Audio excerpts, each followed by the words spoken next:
આ ચાલતા એવા બળદ તમને દેખાઈ રહ્યા છે, એકદમ સસ્તી એવી કિંમતમાં વેચી નાખવાના છે। તો વિડીયોને સ્કીપ ન કરતા વિડીયોને છેલ્લે સુધી જોવો। આ વિડીયોમાં આપણે આ બળદની પૂરેપૂરી માહિતી આપી દેવાના છીએ। તો મિત્રો સૌથી પ્રથમ તમને આ બળદના વિડીયોને ફોટા જોઈ લ્યો। હવે તમને ફોટા દેખાડી રહ્યા છીએ એ પ્રમાણે આ ગોધલા બળદ આ જ પ્રમાણે છે અને ગાડામાં ચાલુ થઈ ગયા છે એવા આ બળદ છે ગોધલા। અને મિત્રો આ જે ગોધલા છે એ વેચવા માટે હાલમાં જ આપણી ચેનલ પર આવી ગયા છે। તો જે લોકો ખરીદી કરવા માંગતા હોય તો એકદમ સસ્તી એવી કિંમતમાં આ ગોધલા બળદ વેચી નાખવાના છે। મિત્રો હવે વાત કરીએ મોબાઈલ નંબરની। તો આ જે માલિક છે એમનો મોબાઈલ નંબર આપણે વિડીયો ચાલુ છે એની નીચેની સાઈડમાં આપી દીધેલો છે। તો તમે ડાયરેક્ટ જ માલિક સાથે વાત કરીને આ બળદ ખરીદી શકો છો।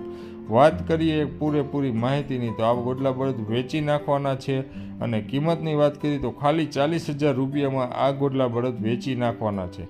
ગામની વાત કરીએ તો વંત્રા ગામ છે ને તાલુકાની વાત કરીએ તો ખંભાત તાલુકો છે ને જિલ્લાની વાત કરીએ તો આણંદ જિલ્લાના આ બળદ છે। જે લોકો આણંદ જિલ્લાની આજુબાજુમાં રહેતા હોય એ રૂબરૂ